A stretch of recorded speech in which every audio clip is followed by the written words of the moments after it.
महा 83 daily न्यूजमध्ये आपले सर्वांचे हार्दिक स्वागत। ठाणे येथील मोह विद्यालय आणि रमेश परमार कनिष्ठ महाविद्यालय ठाणे आणि अभिरुची मंडळ ठाणे यांच्या वतीने गुरुपौर्णिमा उत्सव निमित्त शाळेतील आदर्श आजी शिक्षक, शाळेतील आदर्श माजी शिक्षिका व शाळेतील आदर्श शिक्षकेतर यांचा जाहीर सत्कार व सन्मान सोहळा प्रमुख पाहुणे माजी विद्यार्थी ज्येष्ठ हिंदुस्थानी शास्त्रीय गायक मुकुंद मराठे यांच्या हस्ते करण्यात आला।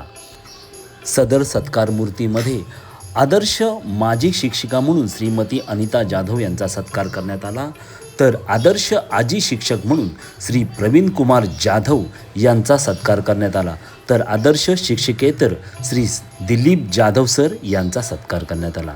सदर प्रसंगी मुख्याध्यापिका श्रीमती सविता पेंडसे मोह विद्यालय ठाणे, अध्यक्ष श्री रवींद्र तांबरस अभिरुची मंडळ ठाणे तसेच समस्त पदाधिकारी यावेळी उपस्थित होते।